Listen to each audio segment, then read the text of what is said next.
狄姐被3个禽兽凌辱致死，她死前让我躲在马车底下的暗格里，什么声音都不要发出。我照做了，听着狄姐一声声惨嚎，一动不敢动，血水顺着马车流下，全部滴在了我的身上。整整1个时辰，最终她没了气息，一只玉臂从车上垂落，手上还握着一只玉簪。那人跳下马车，一边整理腰带，一边从我狄姐手上抠出玉簪。这小娘皮看着娇，却有些性子，这是想拿我的玉簪当证据吧？握得还挺紧，是她刺了我狄姐，也就那样，贵族家的娇小姐都不禁糟蹋。这要是花楼里的姑娘，至少能坚持2个时辰。是她断了我狄姐的一只胳膊。行了，到了断我财路之仇也该走了，这次就当给宋御史家一个教训，再有下次就弄他第2个女儿。我的心都凉透了。这个人，当我狄姐惨叫的时候，他还问她很疼吗？他们离开后，我被救了。再醒过来时，家里所有人都在哭。我娘当时就病了，疯疯颤颤了很久，支撑了3年就去了。我爹也颓废了，整日买醉，直到我说你不想为狄姐报仇吗？他才彻底清醒，从御史做到了丞相之位，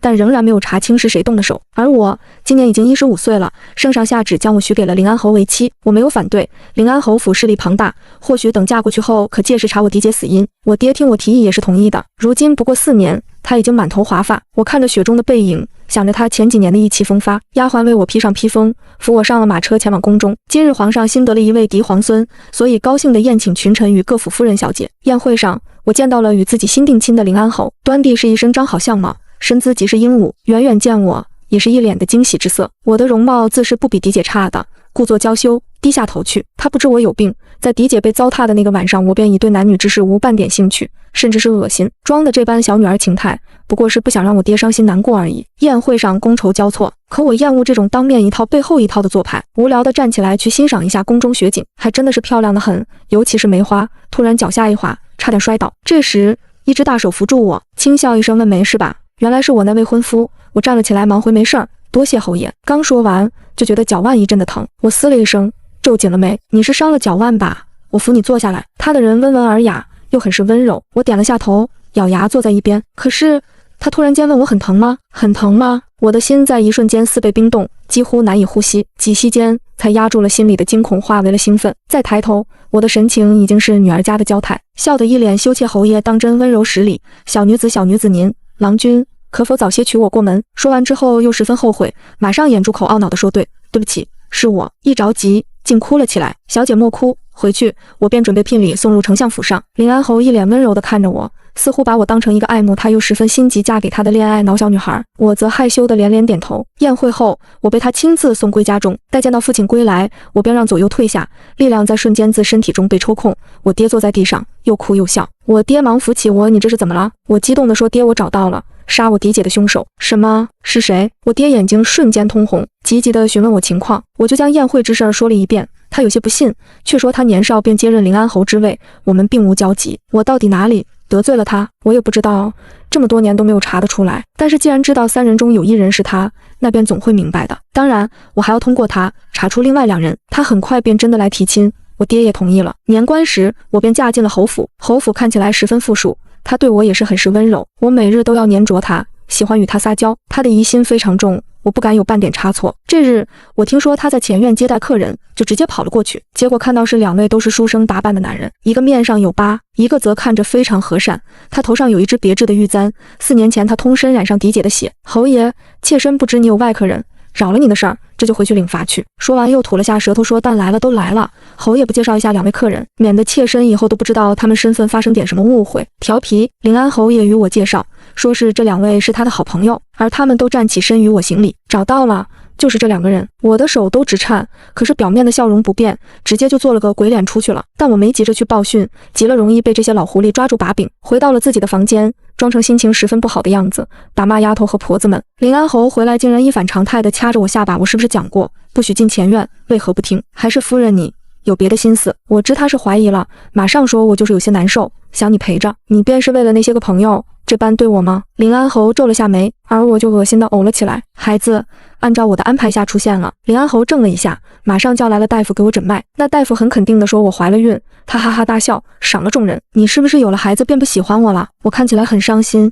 眼泪都快掉出来了。临安侯笑着说，怎会，夫人与孩儿对我来说都十分重要。那便好。我摸着自己的小腹，一副有了孩子便知足了的模样。他深深地看了我好几眼，最后眼光落在我的小腹上，才算是露出了一丝真正的笑容。我自幼无亲缘，父母早逝，我一人支持着这个家，如今终于要有亲人了，那我也是侯爷的亲人啊。我抱紧了他的腰身，柔软的不像话。2日后，我们还是回到了丞相府。父亲在知道我怀孕之后，露出了难得的笑容，但还是严肃地说：“我的女儿自小便是被我娇惯坏了，请侯爷定要多多容忍才是。这女子怀孕脾气便会变得不同，你千万不要嫌弃她作闹才好。”林安侯满口答应：“爹，这是我亲自做的栗子糕，你不是最爱吃了吗？趁着我现在还能做这些，以后就不一定了。等我肚子大起来，就没有办法进厨房了。”我爹点了点头：“你好好养身体，不必总做这些没有用的事儿。夫人偏心。”怎么就做给岳父吃，不做给我吃呢？我把点心盒子给他说，侯爷怎么连我爹的醋都吃？家中还有很多呢。不过你先尝尝，是否对胃口？他拿起来吃了一口，点了点头，称好吃。见点心没什么异样，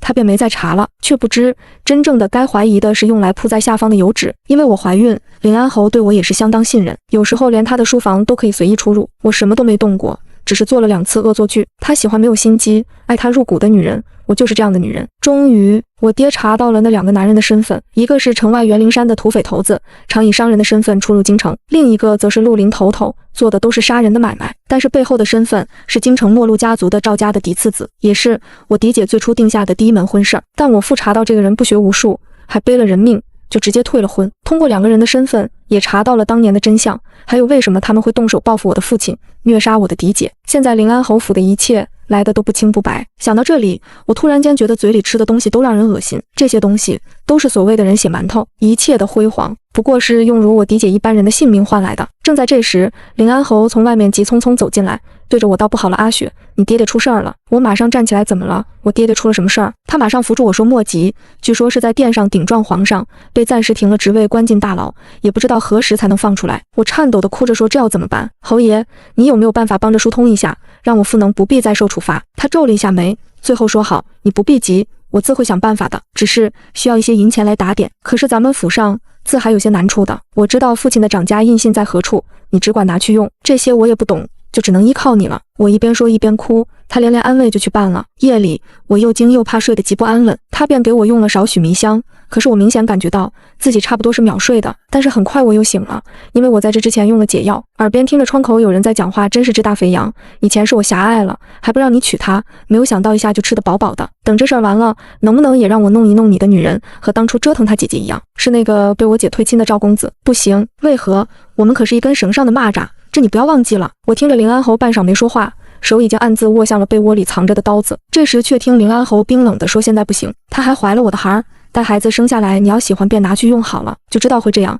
女人与他连件新衣服也不如。可是那有什么呢？我终于在病中有了些起色，而侯爷的2个朋友也时常出入府中。有一天，我和那位赵少爷在花园相遇了，我一个没站稳，扑在了赵少爷的怀中。他趁机吃了我的几口豆腐，我惊慌失措地跑开，暗自垂泪，一副楚楚可怜的神情。临安侯问我为何如此，我就将被赵少爷非礼的事儿说了。他是您的朋友，我也不敢声张，但他还摸我的胸，还摸我的肚子，说孕妇也挺不错，若是等肚子再大些，倒可以。我说不下去了。侯爷，你保护下孩子好吗？呜呜，至于我，等生下孩，我便以死谢罪好了。临安侯怔了一下，然后安慰了我，说不必在意，他会为我报仇。我不相信，但是我却知道他的为人疑心相当重，对这个孩子也是相当重视的，极重视。那我肯定要拿这个做文章的。等我的钱被他们洗劫的差不多，只用了少部分的银钱作为打点之用，总算是将皇帝哄得差不多，很快就要放出来的时候，变故突生。那个赵少爷突然间抽风的来打劫侯府司库，结果被临安侯当场射杀于库房门前。他死不瞑目，用最后一口气问出3个字为什么？临安侯并没有回答，而是抱紧了吓坏的我。别怕，现在我为你报仇了。我嘤咛一声，躲在他的怀中，小声地说：“我的宝宝安全了。”可是却在他不注意的时候，向那个在地上挣扎的赵少爷露出一抹笑。他瞬间明白了，是你。很可惜，他只能喊出这2个字，便直挺挺地咽了气。临安侯眼神一下子锐利起来：“是你，这是什么意思？”他的手一紧，我被勒得差点断了气。侯爷，你不应该为我报仇的，他死前肯定恨死你了。我楚楚可怜地说着。临安侯深深看了我一眼，似乎也不再纠结了。死了一个人，他似乎和没事人一样。而我爹也从狱中出来了，但仍然没有恢复原职。我回府与他相见，互诉离情之后，我爹便说他要回乡。爹，你不能走啊，你走我要怎么办？侯爷对你很好，爹对他还是放心的。我爹说过这事之后，便和临安侯也嘱咐了几句，便举家搬迁了。临安侯带着我直送出很远，回来之后我明显感觉到他非常开心。几天后，有消息传来，说我爹在回乡途中被偷袭，生死不明。我急得差点晕过去，而他安慰了我之后，就带人去查明情况了。而我找到了他的私库，现在已经满了，里面放着的多半都是我家的还没有来得及售出去的一些珠宝首饰。我娘是商贾出身，嫁妆丰厚，现在都摆在这里，我嘴角都翘了起来，安排了人在外面守着。很快有人过来搬运东西，这些人就是袁灵山的土匪。我挥了下手，埋伏在暗处的禁军将他们全部抓捕，包括了那个带着玉簪的土匪头子。他惊讶地看着我嫂子，你这是做什么？我淡淡地看着他，然后将一串钥匙提在了手中，笑着说，你猜我为什么在这里？有没有想过你另一个兄弟是怎么死的？他突然间似是醒悟过来，是林安侯是不是？他想要弄死我。是啊，本来是让我带人当场将你诛杀，但是我觉得你毕竟是他朋友，应有话要留给他的。说话的时候还一副菩萨心肠的样子，哈哈哈，很好。那你知道这里是什么地方吗？我摇了摇头，这里其实是你家侯爷的私库，这里都是他从你家黑的东西。他只用了不到1000两银子买通了宫中贵妃，帮你父亲说了几句话，别的东西都抛售黑市换成了银子。还有你父亲能得罪皇上也是他暗中使计，明知道皇上在意什么，还让你父亲说了错话，当场让皇上下不来台，本是想让他死的，没有想到只是罢官而已。他有些疯狂，把我那夫君做的事儿都抖了出来。我浑身颤抖，你胡说，你就是想诬陷我夫君而已。他怎么可以做出这种事儿呢？表现得像是被打击到的模样。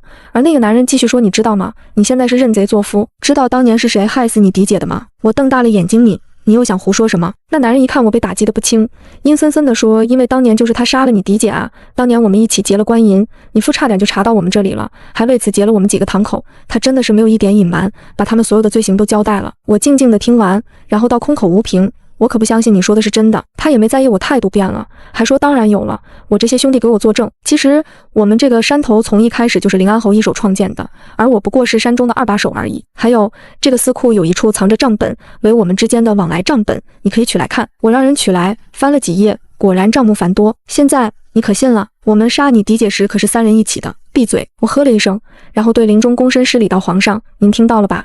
这就是当年的官银的去处和我父寻求的真相。没一会儿，里面走出了当今皇上与商人打扮的我爹。皇上面沉似水，然后对我说，做得好，抓捕林安侯的事儿就交由你办了。是，皇上，臣女有一个请求，可否将他们的头颅都交由臣女处置？可多谢皇上。这时那个男人才反应过来，你骗我，这是个局，林安侯没有想杀我，其实是你。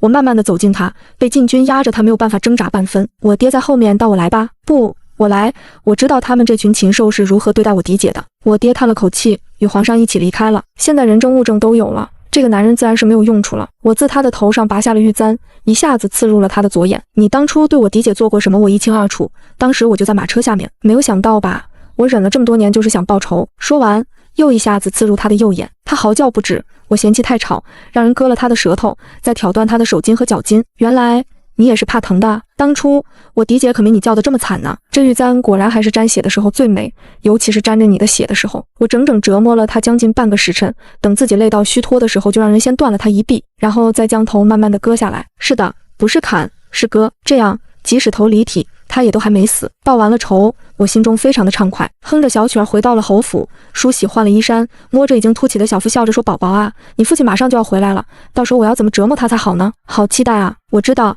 林安侯已经有所警觉，想要让他踏进侯府有点难，所以府中上上下下我都没有动，就和以前没有一点不同。府中多是他的人，连伺候我的丫头和婆子都是。最近我身边的人都会突然间出府，又突然间回来，在多番试探之后，他才会悄悄回来。当时我正歪在榻上看着闲书，神情有那么一点忧郁，而我仍然面无表情地刺激着林安侯当年，你们怎么凌辱我嫡姐的，自己不知道吗？竟然还妄想让我替你生下孩，我是来报仇的，不是来报恩的。我爹大声道，将人拉走，送入天牢。不，你这个狠毒的女人，你怎么可以变成这样？明明你那般的温柔，那般的爱我。我爹大声道，将人拉走，送入天牢。我疼了半宿，除了一撞，我还用了烈性毒药与解药，所以这孩子失去的过程很痛苦。直到了半夜，他才舍得从阳台里滑了出来。我虚弱的一笑，让人用小木盒装上，然后送去天牢，送给林安侯。据说林安侯在牢里发了一夜的疯，哭嚎到了早上。他本是身中剧毒，再加上情绪如此大起大落，吐血晕倒了。我爹次日来看我时，便说让我早早好起来，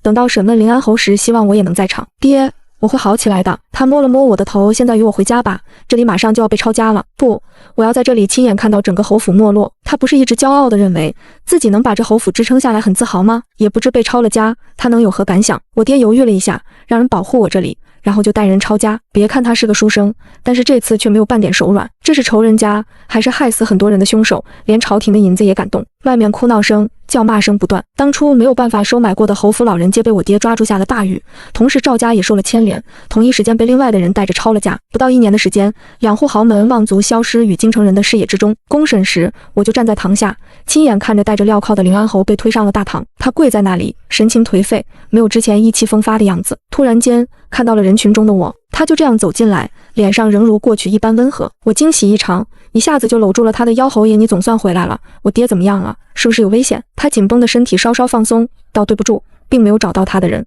这也是好事儿，证明他逃出去了。怎么会这样呢？我哭了一会儿，然后擦了眼泪问侯爷辛苦了，还没有吃饭吧？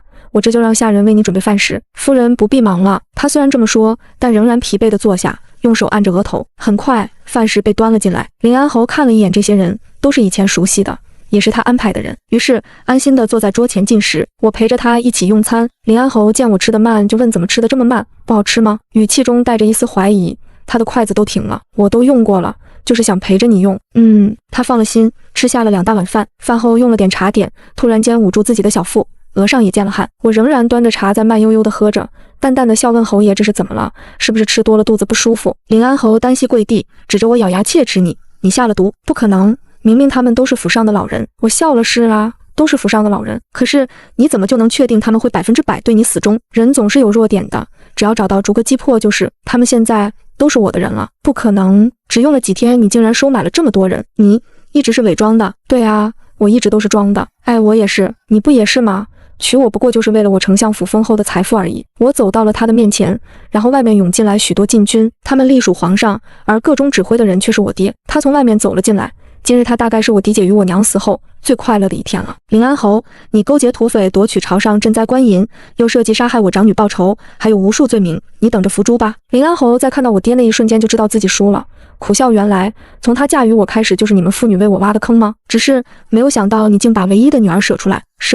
侯爷，你可知道我想杀你很久了，久到你问我嫡姐很疼吗的时候，可惜直到宫宴上我才听出你的声音，真的是天赐良机，我肯定要抓住啊。说完我哈哈的大笑出声。我爹可能不想看到我再疯下去，就倒带走。有人拉着林安侯向外走，他突然间转头看着我凸起的肚子，大声道：等等，我与夫人有话要说。我微笑看着他，今天也是我最开心的一天啊，所以就容许他在我面前说一句话。可他竟然厚颜无耻地道：夫人，你和恩怨暂时放在一边，你腹中胎儿是无辜的，可否将他生下来？我脸色从刚刚的微笑变成了冰冷，完全不明白他是用什么样心情说出这样大言不惭的话来。夫人，你不是说你最喜欢自己的宝宝了吗？还说你可以感觉到他是个男孩，只要你让他活下来，我做什么都行。我们家只有这一点血脉了。说完，他跪在地上，对着我磕头，求我饶了他的孩儿，态度诚恳，十分的虔诚。我摸了摸自己的肚子，笑了，然后转身走向一边的雕花木桌，这东西十分的沉重，摆在那里一个成年男子都无法轻易移动。然后退了几步，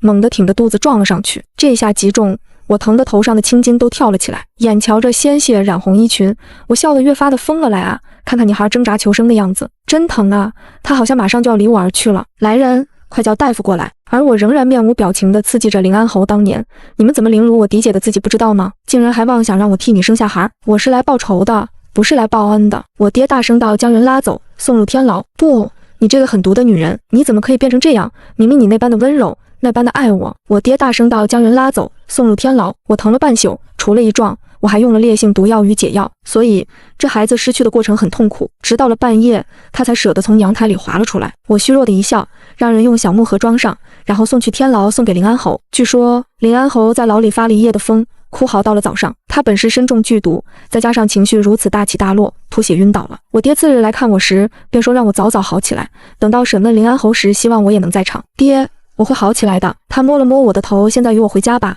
这里马上就要被抄家了。不，我要在这里亲眼看到整个侯府没落。他不是一直骄傲地认为自己能把这侯府支撑下来，很自豪吗？也不知被抄了家，他能有何感想？我爹犹豫了一下，让人保护我这里，然后就带人抄家。别看他是个书生，但是这次却没有半点手软。这是仇人家，还是害死很多人的凶手？连朝廷的银子也敢动？外面哭闹声、叫骂声不断。当初没有办法收买过的侯府老人皆被我爹抓住下了大狱，同时赵家也受了牵连，同一时间被被另外的人带着抄了家。不到1年的时间，2户豪门望族消失于京城人的视野之中。公审时，我就站在堂下，亲眼看着带着镣铐的林安侯被推上了大堂。他跪在那里，神情颓废，没有之前意气风发的样子。突然间，看到了人群中的我，林安侯挣扎着跪爬过来。为什么？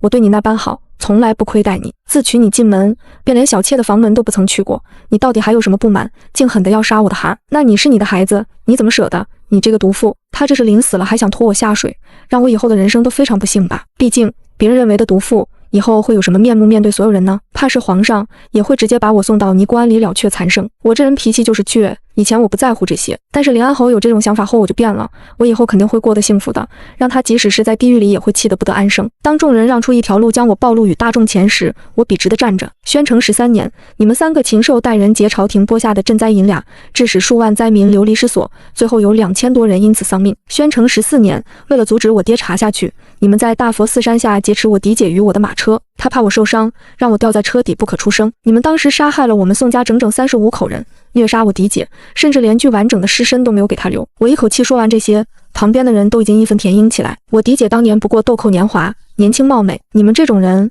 怎么可能配有孩子？就算是有了孩子，我也要亲手杀了他。谁知道多年以后会不会想着为你这个父亲报仇，或是又要做这种丧尽天良的事儿？你不配留后。等我说完，外面的人都跟着大喊不配留后，不配留后，永绝后患，永绝后患。林安侯咬牙切齿地看了看四周，最后倒是我输了。没有想到我兢兢业业这么多年，却输给了你这样的女子。你没有输给我，你是输给了自己的报复心。你一直想要报复我父亲，所以才会杀害自己当年定下的新娘，然后让我嫁入侯府。但得知我府上仍有些钱财，便起了贪心。如果不是这般，现在我已经是个死人了。我一下子拆穿他的所有心思，让林安侯静了下来。没有想到你才是最了解我的人，或许你是喜欢我的吧？我听了竟然怔了一下，然后哈哈大笑。这是我今年听过最好笑的笑话了。你是有多大的自信，认为我会爱上你这种杀人不眨眼的男人？每天在你身边，我想的都是怎么杀了你。我冷冷地说完，堂上大老爷已经拍了一声惊堂木，有人过来将林安侯像拖死狗一样的拖过去。我就这样在外面看着他被判了斩立决，同时被斩的还有和他一样的凶手们。等他处斩那日，大家都在路边等着。我也来了，有一些热心的大娘看我只拿了几颗鸡蛋用来砸渣男，直说不解气。这是我家存了好久的臭鸡蛋，闺女你拿着砸，这好鸡蛋留着吃不好吗？我接过了臭鸡蛋倒了谢，接着又有人送了我一些烂掉的菜，味道很冲。我谢过大家，然后还送了银钱请大家帮忙，一会儿要多送一些礼物给林安侯，让他上路前不要空手走。整条街上的人都准备好了，然后林安侯一行人被人用镣铐牵着走了过来。是的，走来的。一般为了保护囚犯不会被这条街被人打死，多半都是用囚车的。看来是我爹的手笔。我举起一颗臭鸡蛋刚准备扔，却看到林安侯注意到我，竟然露出了惊喜之色。他这是有多自作多情，觉得我是来给他送行的？不，我只是来泄愤的。在他还在欣喜的时候，我直接扔了一个臭鸡蛋过去，正中他的眉心。臭烘烘的蛋液顺着他的额头滑向了鼻子，他恶心的干呕起来。我哈哈大笑，觉得从来没有过得开怀，真好，还能多打几下。街上的大家也有样学样。很快这一行人到了刑场的时候，多半都是被拖着上去的，有的被砸晕了，有的被抽晕了。我定定地看着林安侯，一点也没有害怕。眼见着他被斩掉了头颅，然后让人把他的头收了起来，这是皇上给予我的特权。盒子还在滴着血，我已经不在意这些。抱着这个盒子，我急匆匆地来到校外嫡姐的墓前，那里已经摆了2个雕花盒子，下面也流着血，不过血已经干掉了，成了暗红色。我将新收的头放在了嫡姐墓前，姐姐，这是最后一个了。当年杀你的人如今都齐了，你在天之灵能不能稍稍舒服一些？对不起，晚了这么多年。这时我爹走过来摸了摸我的头，我们将林安侯的盒子打开，让我嫡姐验明正身。然后我爹说我已辞官了，回去做一名教书先生便好。当年是我对不起你们姐妹，还有你娘。爹，我与嫡姐从没怪过你。姐死前，他们给过她活着的机会，只要她在你的酒中下毒，那么便可放她性命。可嫡姐不从，她说你是为国为民的好官，会将他们全部绳之以法。我爹听完就蹲在那里痛哭出声。我陪着他，一直到了晚上才向回走。夕阳的余晖下，嫡姐墓前的3个盒子显得诡异得很。再走远些，就好似看着3个人正跪在我嫡前面前认错。1年后，我与父亲回归乡野，他教书育人，我则很快又嫁为人妇。这一次嫁的是位老实的读书人，对我很好。我为他生儿育女，他也上进，很快就做了父母官。5年后，我再次回到了京城嫡姐的墓前，带着我的一双儿女，我让他们跪下给姨行跪拜大礼。当年如果没有他，我也早就死了。那3个盒子仍然在，因为这里有人替我嫡姐看守着，没有人敢来拿走盒子。我让现在的夫君带孩子们退下，然后打开林安侯的盒子，对着那枯骨与凌乱的头发说：看到了吗？我现在很幸福，我给别的男人生了2个可爱的孩子，他们温和有礼，聪明可爱，但可惜你没有后了。拜祭完嫡姐，我与家人们又回到了京中。我仍然是那个温柔的娘亲，只不过每年都会去嘲弄一下临安侯的头骨。我想，等我临死之前，就会将那3个人的头骨碾碎，挫骨扬灰。